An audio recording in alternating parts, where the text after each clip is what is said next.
We've done exactly one Rashi, and I want to try to pick up the pace a little bit. And the reason why is because we only have about 2.5 weeks to get through Gracious, and Rabbi Jacobs wants us even to get into a bit of Noach as well. We'll see what we can do. I just want to, before we begin, I want to clarify something that I think I might have said at the beginning about who Rashi was. I mentioned to you that Rashi, the reason why we study him is not because we had some divine voice telling us Rashi speaks the truth. The way that we determine who's an authoritative figure in the world of Torah is basically trial by peers and by generations.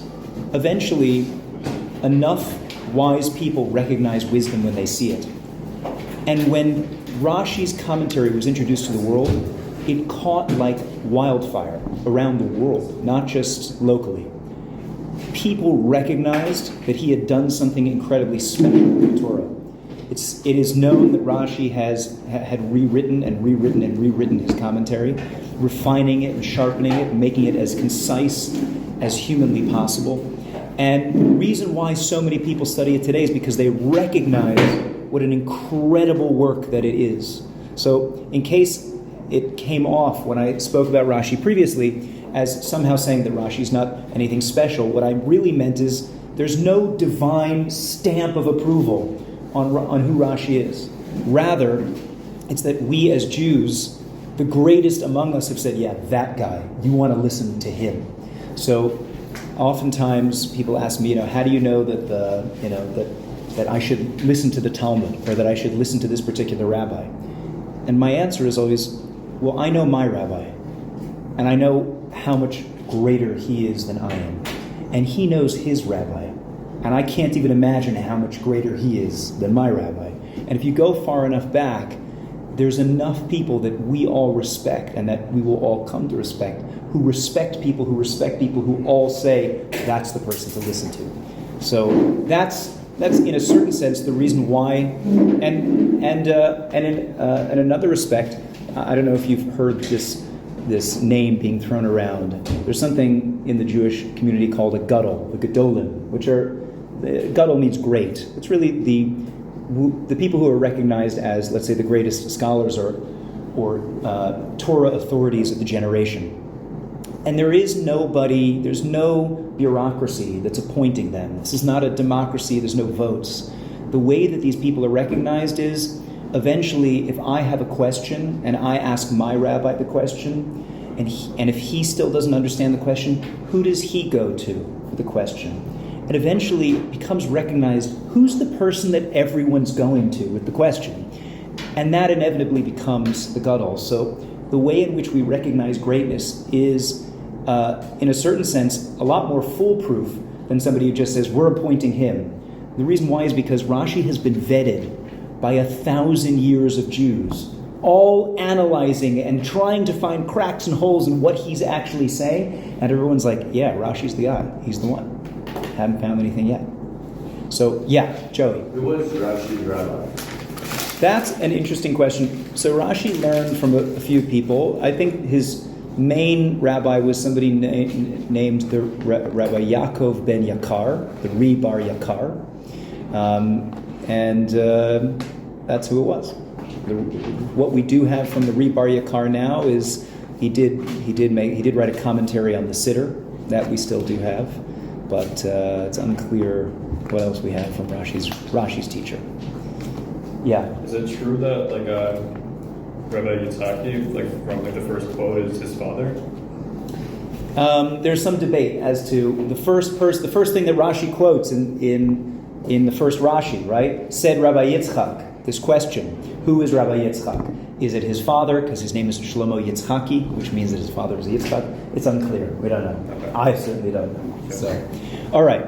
So we've gone through one Rashi. Let's try to go through another one. I want to be a little bit more streamlined when we go through these. There's a lot to cover, and there's a lot of beautiful depth that I want to get through. So let's make use of the time that we have.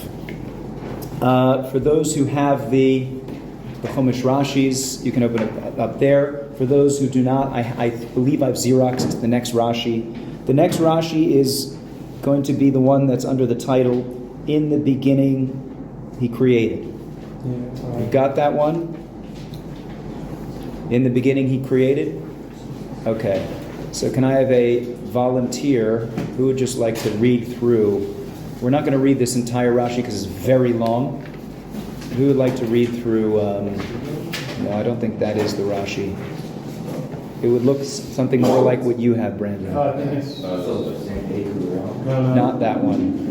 Brandon, you want to just raise up what you have so that everyone can see. That's what you're looking for if it's on the table. Okay? And if not, look on with a friend. We're talking about this one. That's the first one we already did. We're going to do the next one. We're going to do the next one. Okay. All right. Who's going to be our guinea pig here? Who's going to read for us? Lewis, go for it. Bereshit bara. So in the beginning of God's creating. Hebrew, English, both. English. Let's go with the English for now. This verse says nothing but expound me, i.e., the verse demands to be expounded.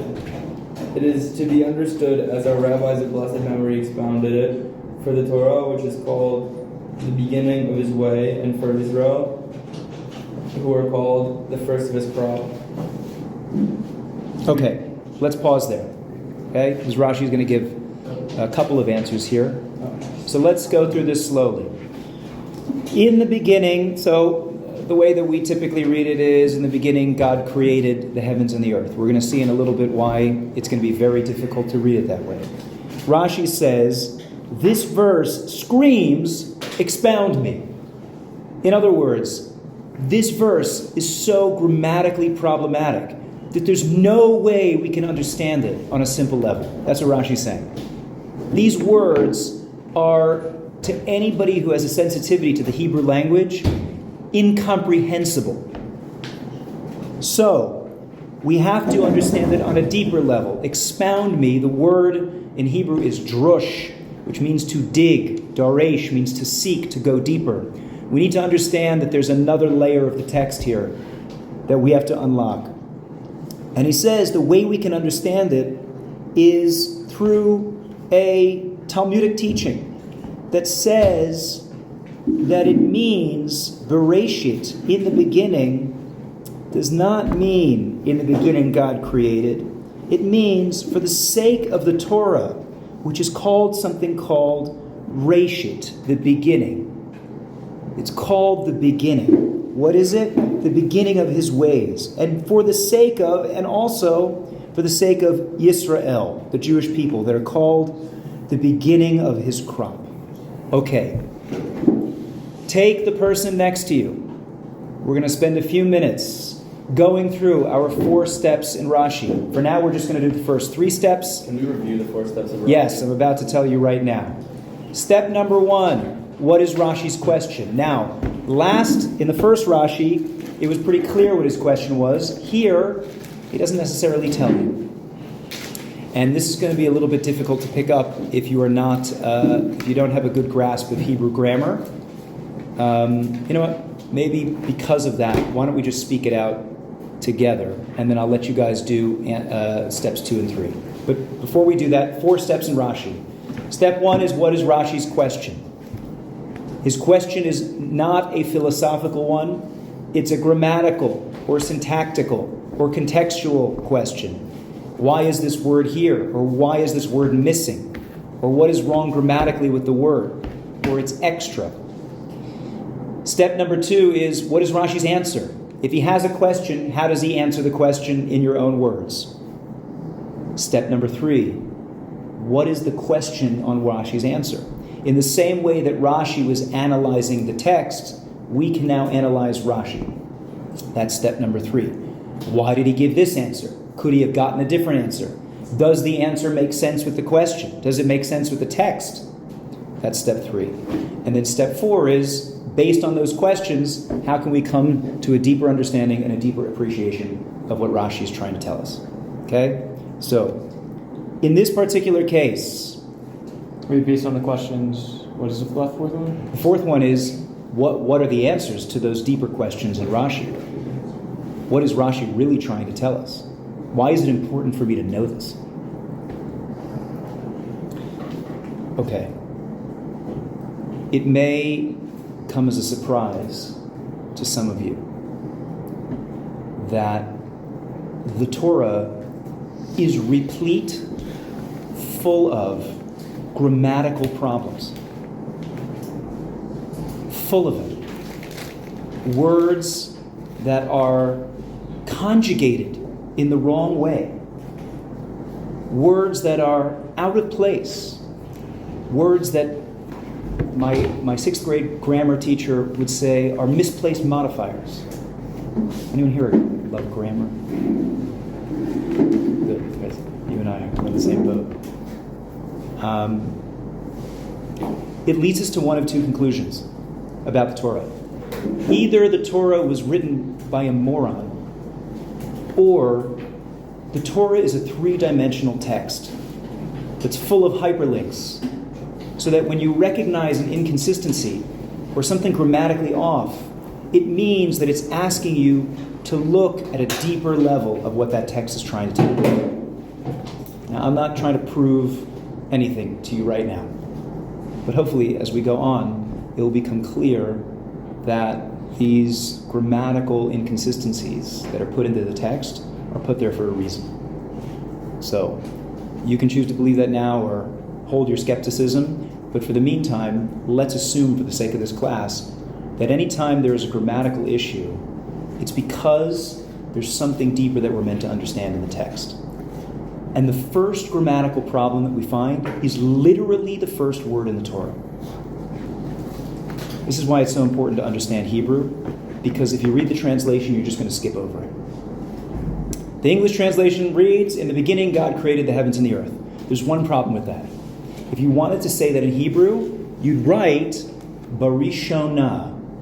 Who's the Hebrew speaker here? Any Hebrew speakers? You've lived here, right? In the beginning. How do you say in the beginning? B'hatchala.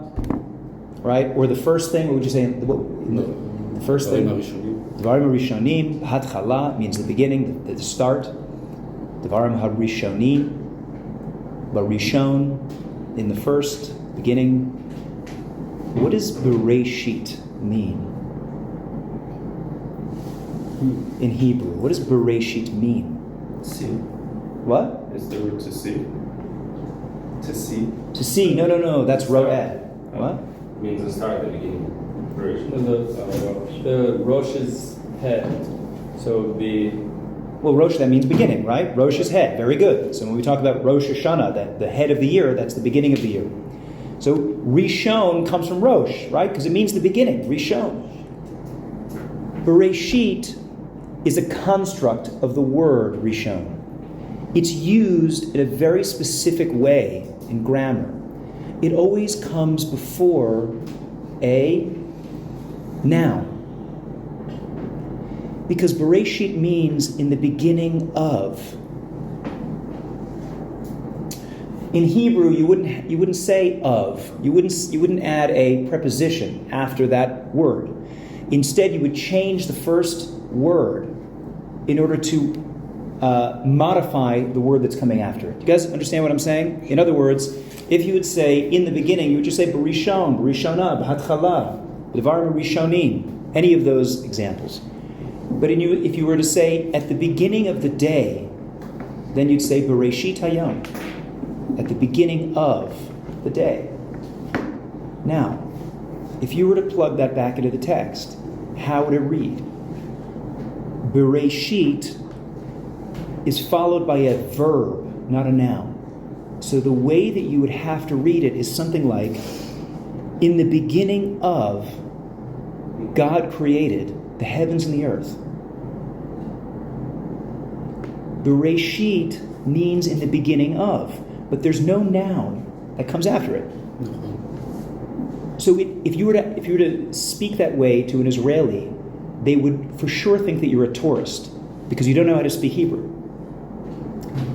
Bereshit bara Elokim et hashamayim v'et haaretz. This famous first line is translated as, in the beginning of, God created the heavens and the earth. So Rashi says, this verse screams, expound me. You cannot understand this word or this verse on a simple level, because grammatically it makes no sense. Now, if you want to believe that the person who wrote this made a mistake in the first word of the Torah, and somehow if this was written by a human and it was refined over thousands of years by other humans who didn't want to sound like they were morons, nobody thought to correct the grammatical inconsistency in the first word of the Torah, then go ahead, be my guest. But if, on the other hand, you understand that this was put here intentionally for us to understand on a deeper level, then I think that makes a little bit more sense. Okay. Yeah. It's also just like so obvious that it also says like these grammatical mistakes are here for a reason. It is so obvious. It's painfully obvious. So, Rashi says, it can't be that it means in the beginning God created the heavens and the earth. It can't be. Instead, you have to read it like this. Be is a grammatical preposition, and what does be always mean? In or with. Sometimes it's with, right? Usually it means in, On. Or In front of. what? In front of. Now, Rashi says that sometimes be means something else. It doesn't always mean in. Sometimes it means for the sake of. For the sake of. So as we'll see in about 2 months from now, the story of Jacob when he goes to his uncle Laban's house and he meets the love of his life, Rachel. It says he worked bi Rachel for 7 years. Now that does not mean that he was a gastroenterologist. Okay? It means that he worked for the sake of Rachel for 7 years. So bi can sometimes mean for the sake of. So Rashi says bi here has to mean for the sake of something called reshit. For the sake of something called reshit. Now, what does reshit mean? Well, in order to answer that, we have to look around the rest of the Torah to find out what is called reshit. What is this thing called reshit? Everyone following me so far? I apologize if there's somebody who doesn't understand what I'm saying because they don't have a good grasp of the Hebrew. Yeah. I'm totally following you. I just don't see how the Rashi is saying this. Okay, let's read it in the Rashi, okay? This verse says only expounding. As the rabbis taught, bishvil, for the sake of. Now he's going to say there's two things that are called reshit, and he's going to show you textual evidence. For the sake of Torah, which is called reshit darko. We see in Proverbs, which is one of the books of the Torah, one of the 24 books of the Torah is called reshit darko. Reshit, that word, the beginning of his path. So we see that the Torah is called reshit. So if we were to plug Torah, the word reshit is really a code word for Torah, then what the beginning of this verse is really saying is bishvil, for the sake of, reshit, Torah. For the sake of Torah, God created the heavens and the earth. Oh, that makes more sense. For the sake of Torah, God created the heavens and the earth. Or, Rashi says, ubishvil Yisrael. There's something else that's called reshit, the Jewish people. As it says in the book of Jeremiah, reshit tevuata, the first of its crop. We are, so to speak, the first of the crop, whatever that means. So, whenever you see the word reshit, and it's floating there, and it doesn't seem to be modifying a noun that's after it, we have to look intertextually at other places in the Torah to try to figure out what does reshit mean. And Rashi tells us it can mean two things. It can either mean the Torah, for the sake of the Torah, God created the heavens and the earth, or for the sake of the Jewish people, God created the heavens and the earth. Yes? Do you have a different transliteration of this? Well, I'm paraphrasing here. Because our English, like, that makes a lot of sense, but I would have never understood that by reading this the way it's written. Okay, so go ahead. Read for me what you have. Okay, so in the beginning of God's creating, this verse says nothing but expound me, i.e. the verse demands to be expounded. It is to be understood as our rabbis of blessed memory expounded it, for the Torah, which is called the beginning of his way, and for Israel, who are called the first of his crop. Okay? You have to look at the Hebrew Yeah. because like where it says before it says in the beginning it says Bereshit Davro. Yeah, here's the problem. The problem is that it's not telling you. It's telling you the translation, but if you have to, in this particular Rashi, you have to be sensitive to the words in Hebrew. So if you didn't know the first of was the word reshit, then you wouldn't know what it's actually speaking about in the text. So it's a good thing that we're all sitting here together so that we can explain it, right? Now I believe that other Rashis which are not as sensitive to the Hebrew as this one is will be a lot more clear. But in this case, it's very important that we know the beginning of is translated as reshit. And what Rashi really wants you to look at is the word reshit itself. Does that make sense?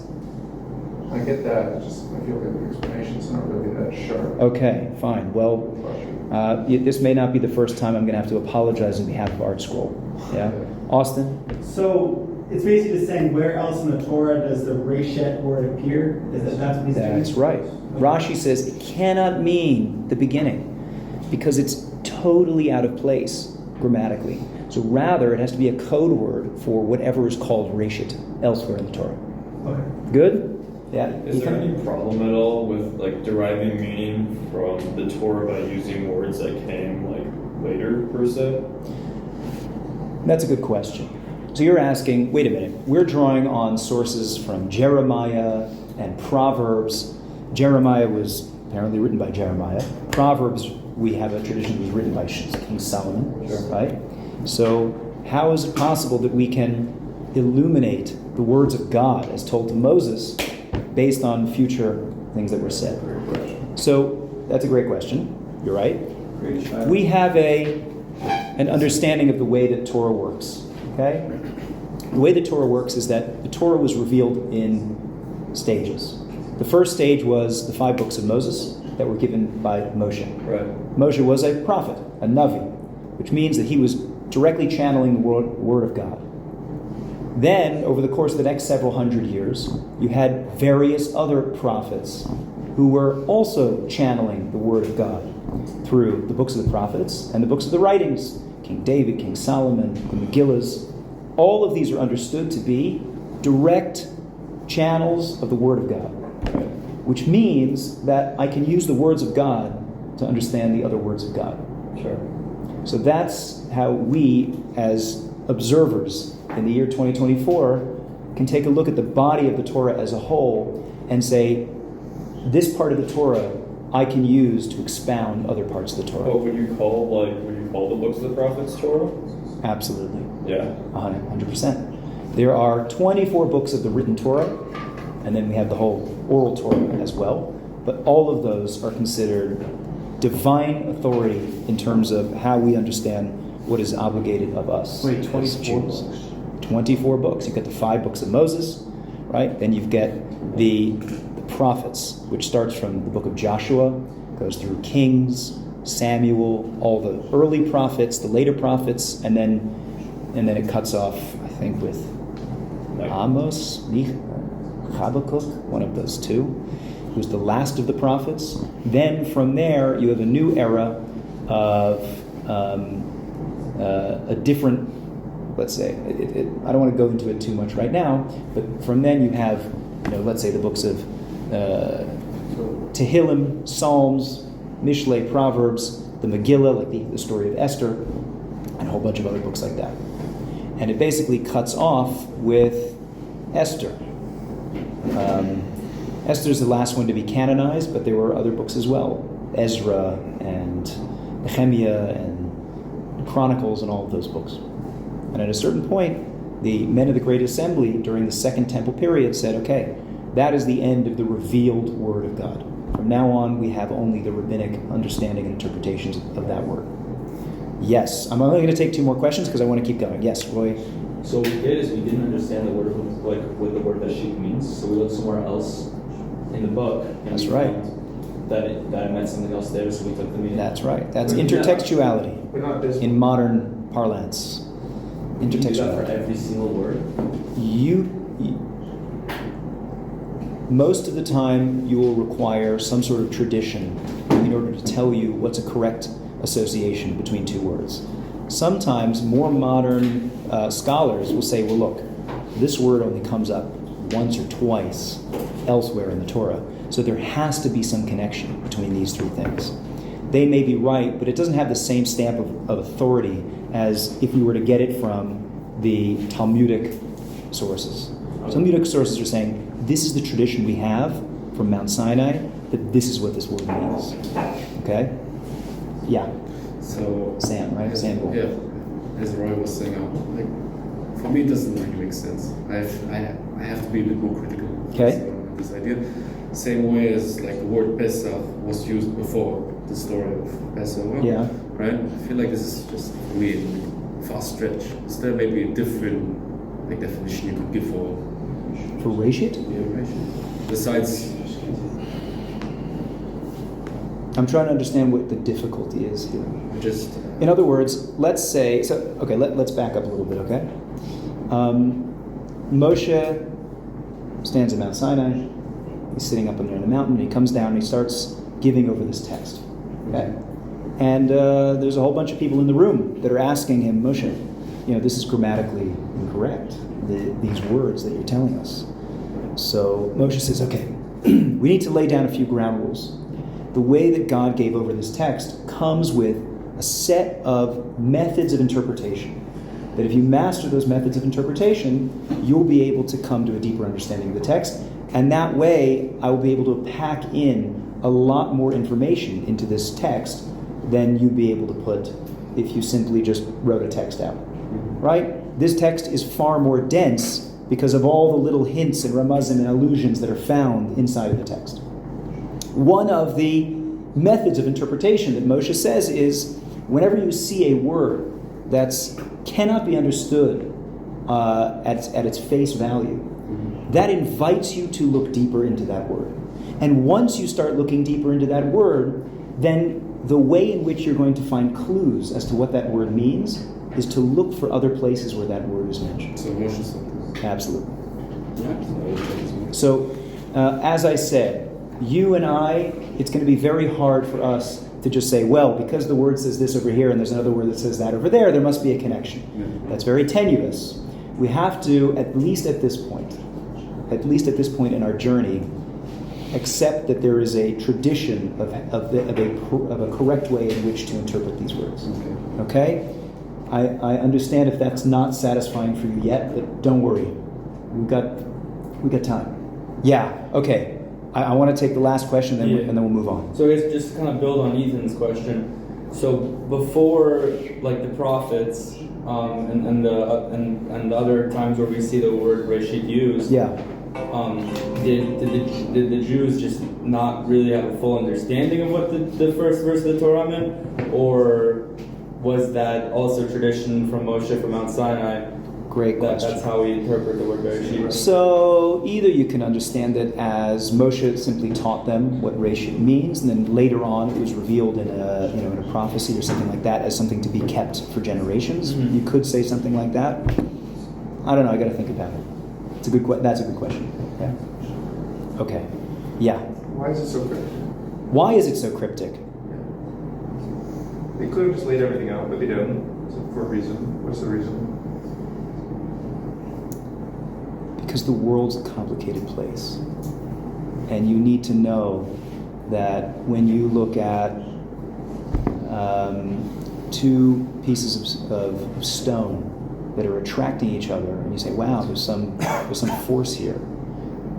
The universe is inviting you to look deeper and say, actually, the same force that attracts these two pieces of stone together also creates something called electricity. And if you look even deeper, they're actually rooted in the same force called electromagnetism. If this world is unbelievably complex, which if you've studied any amount of science, any amount of mathematics, or really any pursuit at all, how to start a business is incredibly difficult. So we should demand, or we should at least expect, the same thing from a book that claims to be the blueprint of creation.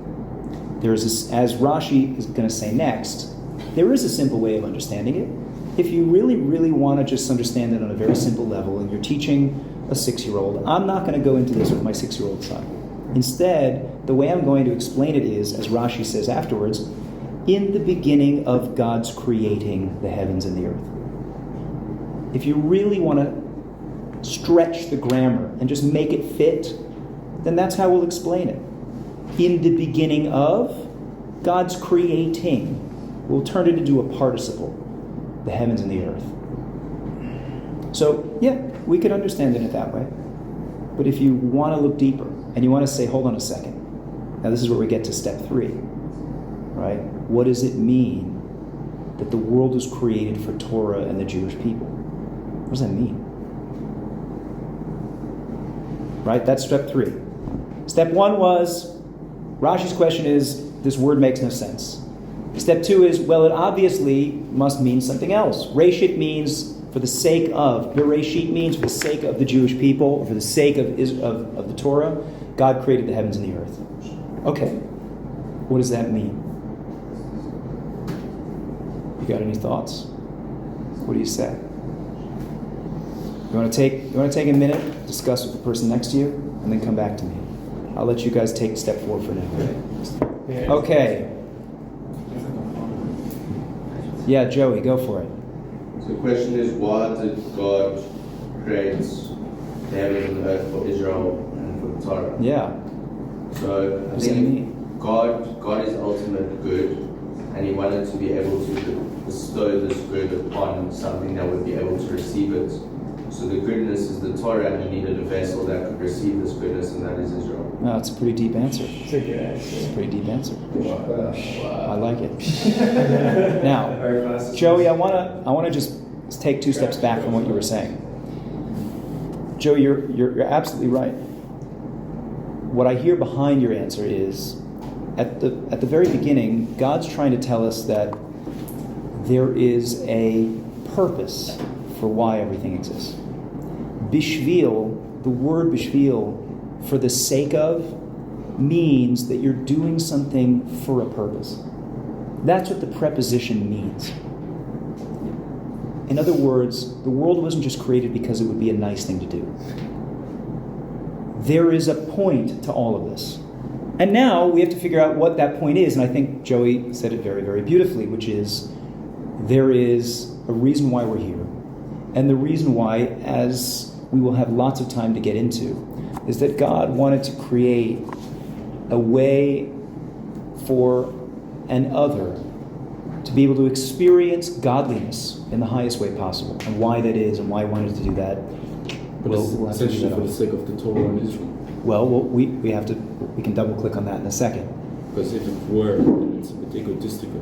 Maybe. Okay, that's a good question.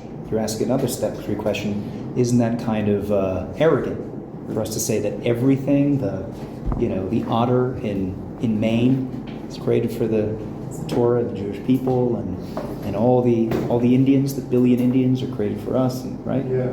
Okay, it's a good question. Anyone else have? Yeah, sure. We've got to address this. Okay, Cole, what do you say?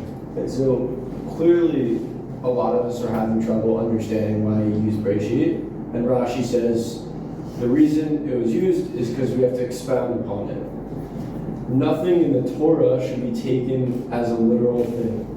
He uses my idea of why he uses the word Breshit, where there's other words that can be used that are more straightforward, is that nothing in the Torah, nothing in the rest of the Torah and the rest of the 5 books should be taken as a literal context. They should all be studied and analyzed and like expounded. Expounded upon. Like nothing should be literal. Okay, great. So I have a that is a great. I think what you're saying is it's a very nice side benefit of this Rashi to say, by the way, I'm telling you something that is important for you to know for the entire Torah and for the entire world, which is nothing can be taken at face value, which is a very good point. It's a great teaching moment that the first word in the Torah is preparing you for a world of complexity. Great. Okay. Yeah. Roy and then Ephraim. So they say God created the world for the Torah. If the world didn't exist, then the Torah would be meaningless. Like, there would be no use for the Torah to even exist unless there was a way to practice it. It would just be useless. So the world completes the Torah by allowing it to be exercised. Very nice. Beautiful. Good. And but that also allows the question, why does Olam Haba exist if the Torah can be practiced then? Slowly. We'll get there. Okay, great. Ephraim. So I have more of a question. Yeah, go for it. I feel like we're answering the question around in the beginning of God's creating the heavens and the earth, but specifically the earth part we're talking about. But what about the heavens part of it? Yeah. I feel like that's the part that we aren't really talking about. Right? Okay. We live in the earth plane. That's an interesting point. We're going to have to define what the heavens and the earth are, Right. and I'm going to pause you on that, and we'll speak about that in maybe 5 minutes. Okay? Good question. Yeah.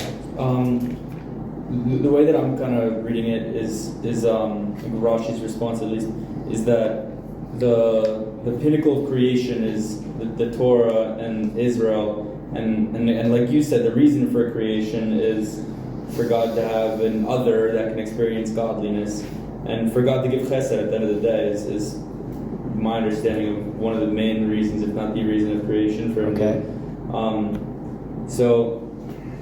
Hold on, I lost my train of thought. Hold on. Oh yeah, okay, so the Torah we understand as a set of instructions, a guidebook on how to reach perfection, how to reach actualization.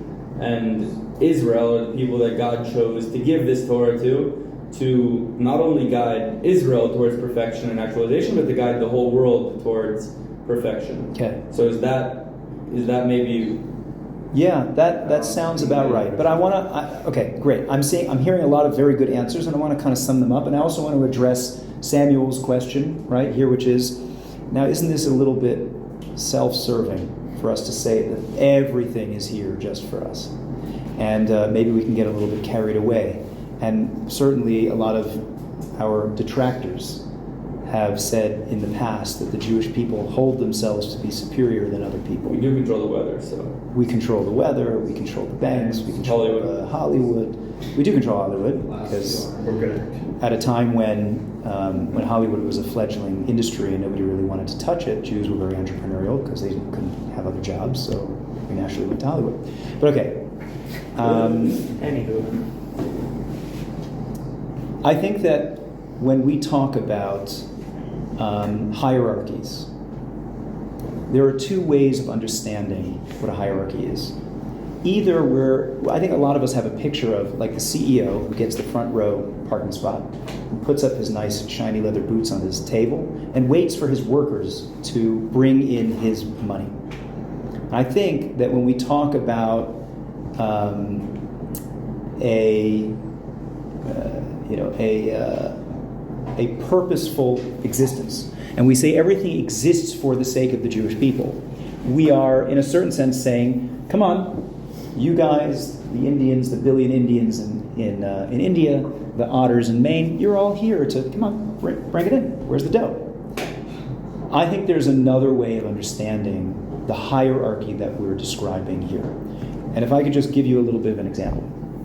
If I say to you that the cells in my liver are slaves to the liver, and my liver is a slave to me, that sounds a bit ridiculous, right? Because that's not really how we understand the way that our body works. There is a certain hierarchy in our body. The cells as individuals do serve to function, to have a healthy, functioning liver. And the liver exists as a function to serve a healthy body, which is me. Now, in that sense, there is a hierarchy of cells to liver to Rabbi Friedman, but we wouldn't say it in the same sense as the CEO waiting for everyone else to do the job for them. Does that make sense? There's another way of understanding a hierarchy, which is, I'm here to serve something greater than me. That's what I'm here for. That's what I'm here to do.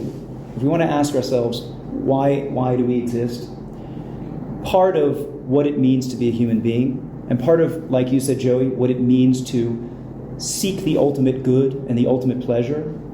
I think anybody here who has ever dedicated themselves to something other than just themselves, whether it's the well-being of another person or whether it's a greater cause, will know that that's where we find life's greatest satisfaction. Yes, anybody want to argue with me and say, no, it's all about me serving myself and how many steak dinners I can eat. That's where all the good stuff is. Anyone want to argue with that position? Okay, good, great. So one second. So I think it's pretty clear, after spending 20-something years on this earth, that you would agree that the greatest joy, the greatest sense of meaning and pleasure comes from our ability to serve something higher than ourselves. So now, if I were to ask you, why does the cell serve the liver? It's because the cell derives ultimate joy from being able to be part of that community of liver. And why does the liver serve the body? Because the liver's whole essence is to be a part of a greater system, along with the spleen and the gallbladder and the heart, to serve the working human body.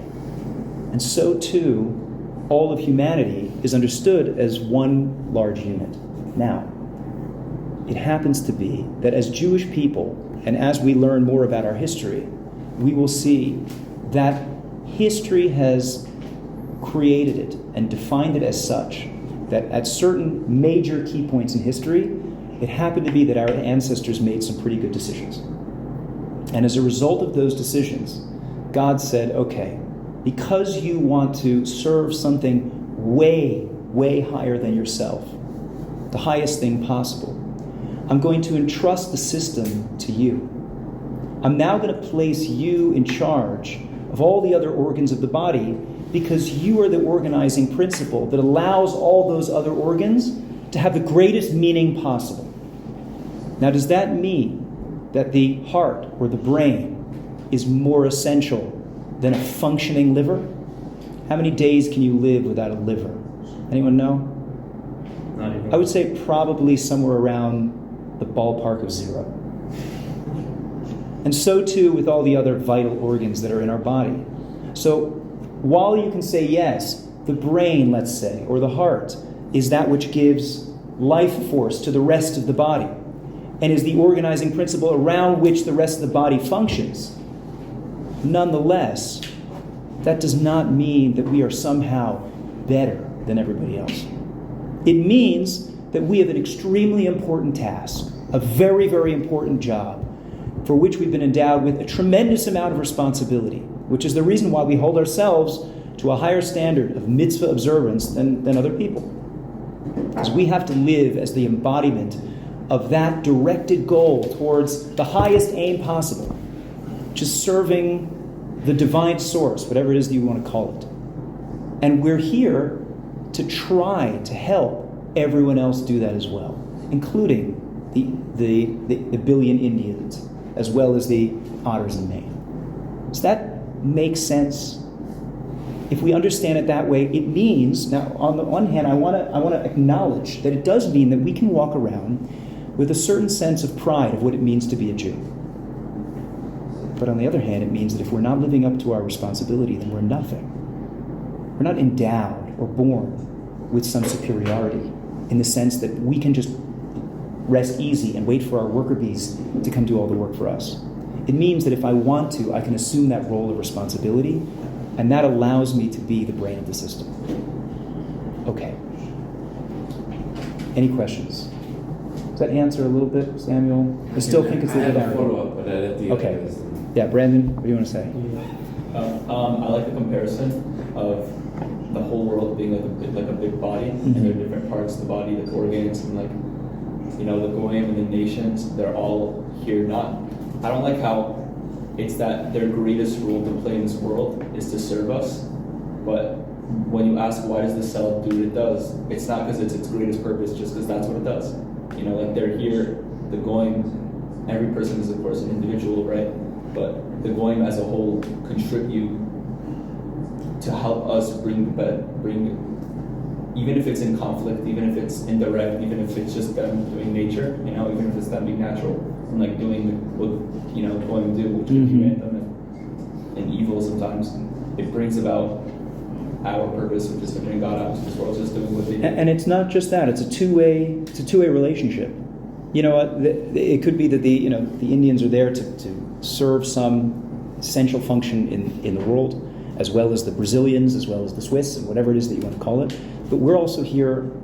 Our responsibility is towards them as well. To say, how can I help you bring out whatever it is that you were meant to do? So it is a two-way relationship there. Okay, I want to pause on this because there is so much to talk about. And guys, I'm telling you, you have a year here. You will have time to explore these in depth, very, very much in depth.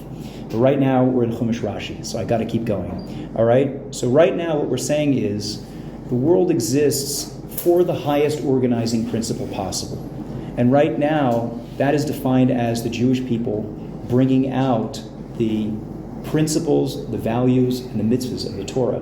That's what we're all here to do. Because that is the greatest way that we can connect every single part of existence towards God. That's what we're here to do. Now, I want to just double click on something, and maybe this is for Joey who wants to do a little bit more deep stuff, right? Not just Chumash Rashi, because this isn't deep enough. It's deep.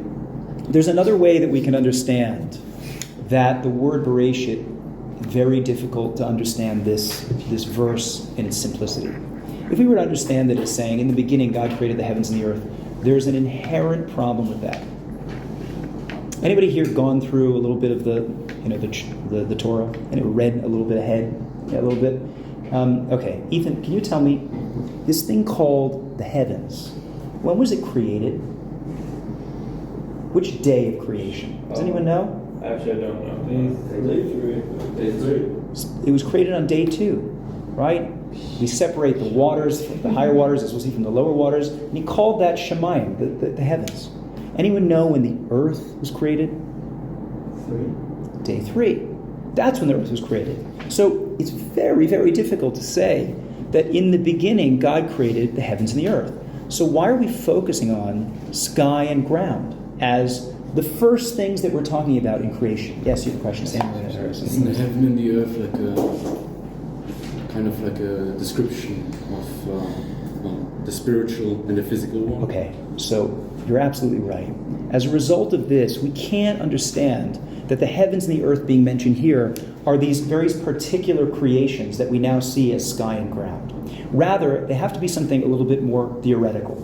So if we were to ask ourselves, well, what does the heavens and the earth actually mean? What do these words mean? And for that, we need a little bit of Hebrew. So, we have 2 words.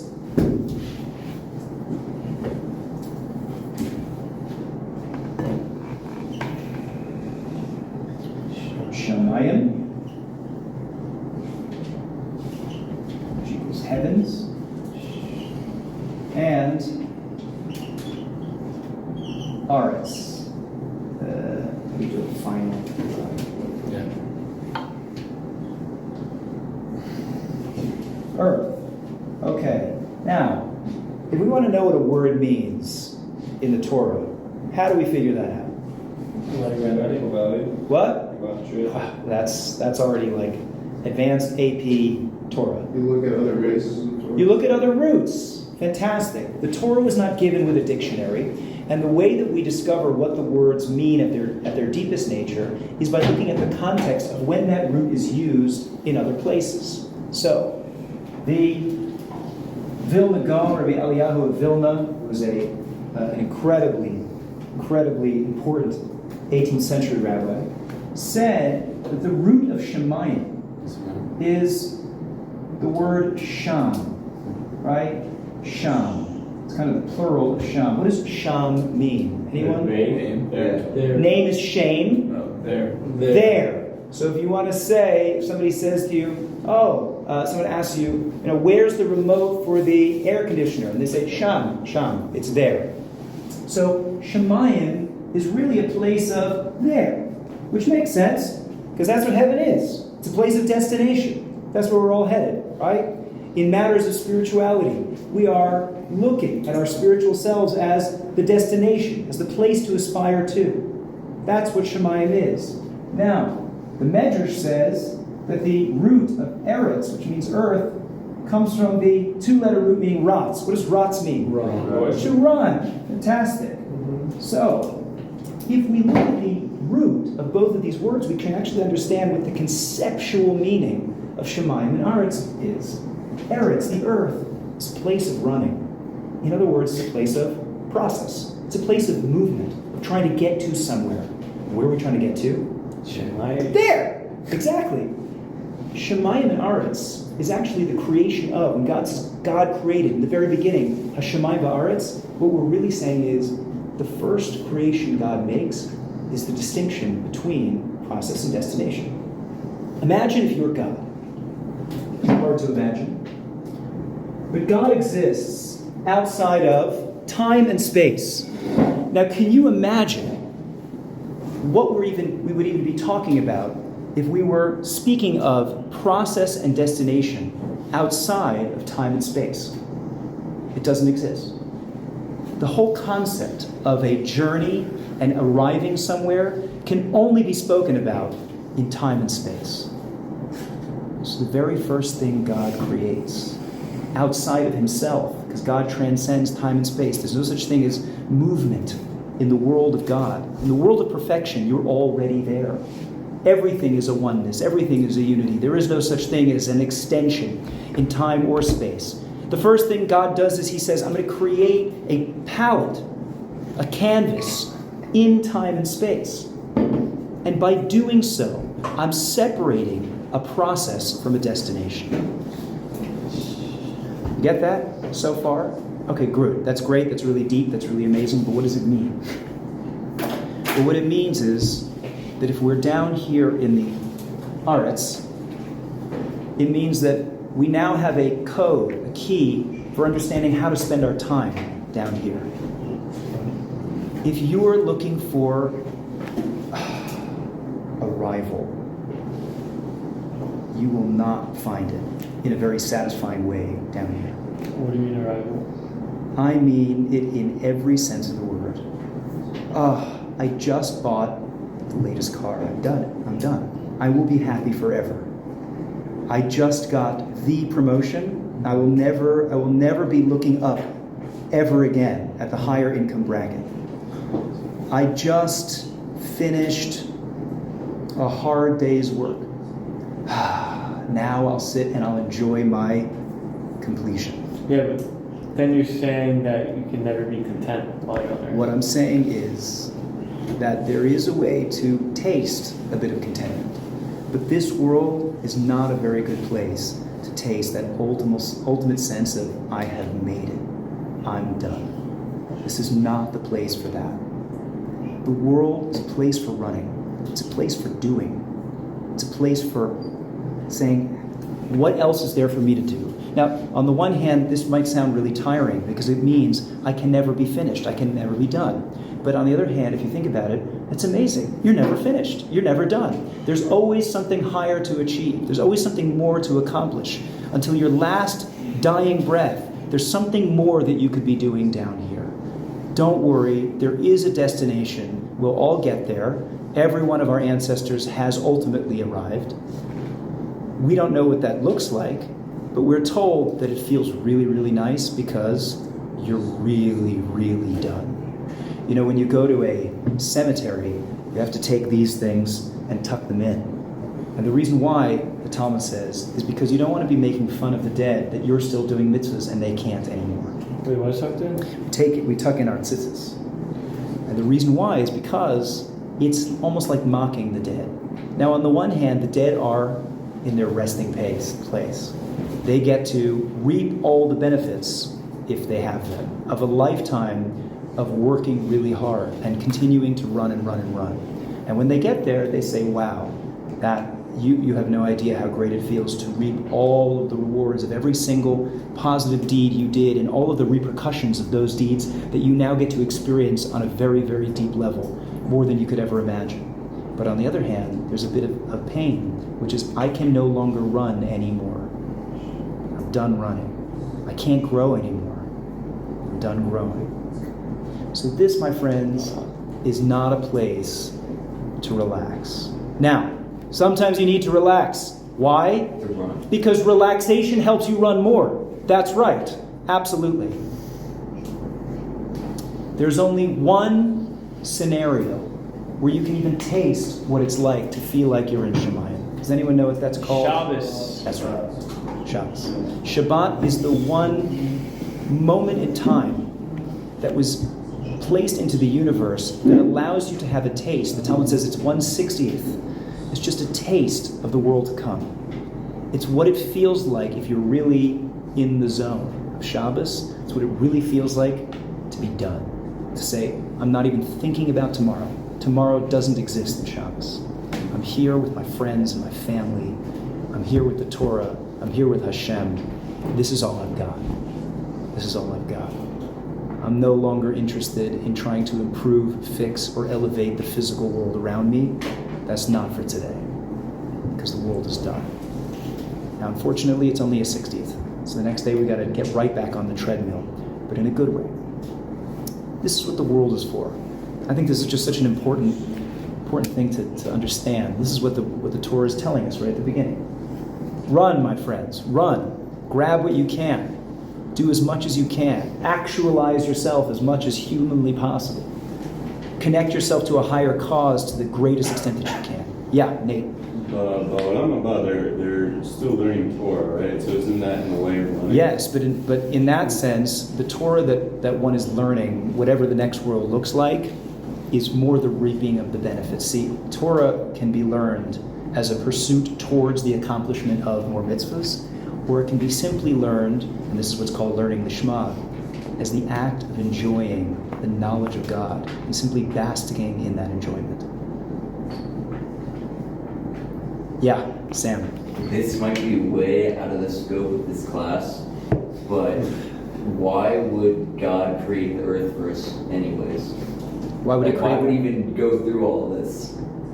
I know, like, you know, in some essence, it's like you're just supposed to, like, it's like unsolicited giving, which is like the best kind of mitzvah or like chesed, but why even go through all this? If we're all just part of God anyway. So there's this great bit by there's this great stand-up bit by Jerry Seinfeld, who where he says, I wonder what the horses are thinking when they're racing.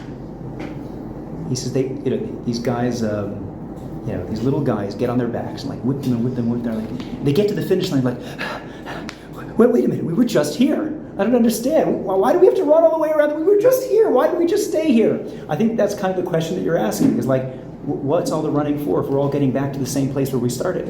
Yeah. Like we started in God. We started up there. We were all beautiful, happy souls living in the day spa of the soul. What is the point of going down here so that we can get back to there?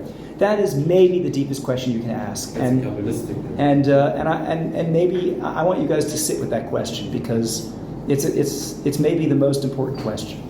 But I want you guys to think about it because it's a great question. It's a great question.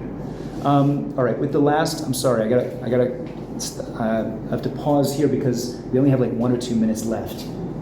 Rabbi Jacobs has asked me to just say something very, very brief, just about the davening and the Tehillim that we're saying for the land of Israel, for the soldiers.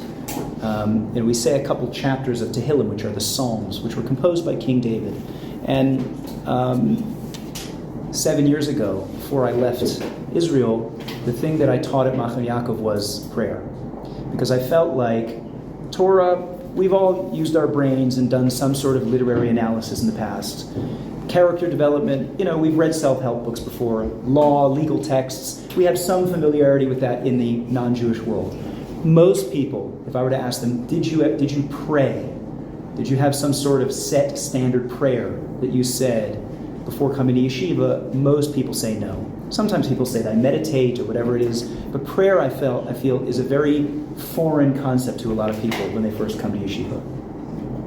So I want to just be cognizant of a couple of things, and like I said, we're almost out of time, so I have to be very brief. There are a lot of questions about formal prayer. Number one is it's hard to get into because simply it's in a foreign language. And not only is it in a foreign language, it's in a flowery, poetic foreign language. And not only that, but one could imagine that if I really wanted to connect to God, and the way to do that would be to speak to Him, wouldn't you think that the best way to do that would be for me to use my own words? Why am I saying King David's words? To try to connect to God and ask God for help and ask Him for mercy and protection. Why should I use King David's words? Brandon, you have an idea about that? So the way my rabbi explains to me, Rabbi Greenberg, similarly said, like, it's always good to like pray your own words, of course, because like it makes it like a true, genuine relationship. But at the same time, when you're praying words of, let's say, rabbis or King David and such, they understand how to connect on a certain level that we can't comprehend. Okay. So when you, for example, when you say like a certain blessing, like you're using words that you wouldn't be able to formulate yourself. So it's a great answer. So I want to expound on that for a second. I apologize, Joey. We're like already over time. So there's a really fascinating idea, which is it used to be when people were really properly educated, they used to learn how to memorize poetry. Anyone ever do that in school? Yeah. Ever memorize poetry? Now in the 21st century, we're not really into memorizing, but I think it's a fantastic thing to do. I think it's really excellent because it allows you to carry a piece of wisdom wherever you go. And not only that, but when you do memorize a text, it's something that's really very deep and beautiful. You can be standing at a bus stop and waiting for the bus and thinking about what that text means. And the more you sit with it and chew on it, the more layers it takes on for you in your own life. You know, it used to be once upon a time that when you loved someone, you'd recite Shakespearean sonnets to them.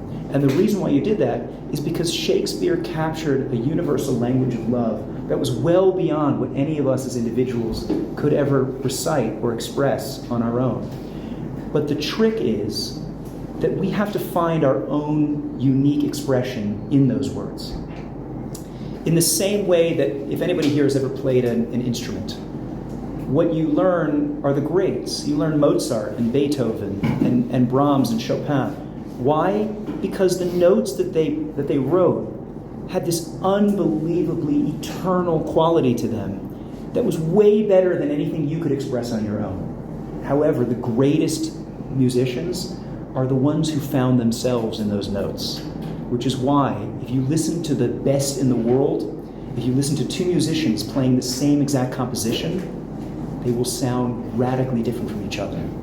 And the reason why is because they learn the notes so well that they're speaking through the notes. It's very, very difficult to start Jewish prayer because we're just getting our footing with the language. But I guarantee you, the more you invest in the words and the more you take the time to ask yourself, well, what does this mean to me? And does it relate to any experiences that I have had in my own life? And I had a student who was an acting student at Tisch at NYU, very high level acting. And he said that this is one of the most popular forms of method acting, is that you take the character and you apply your own life experiences to whatever that character is going through. So if you have to express, your wife just died or whatever it is, you can think about the time that your dog died, and you can arouse those feelings of sadness and mourning and use that as a way to identify with the character. What I invite you all to do on your own time, the more you invest in the words that are being said in Tehillim or prayer, whatever it might be, the more you spend the time placing your own experiences and your own understandings in those words, I guarantee you the more they're going to resonate with you. So don't despair if you stand there and feeling like a parrot just reciting over somebody's words for now. This is something that is a process. It's a relationship with the words. And I guarantee you the more you put into those words, the more you'll get out of them. That's my advice for how to interact with prayer, at least for now. Okay?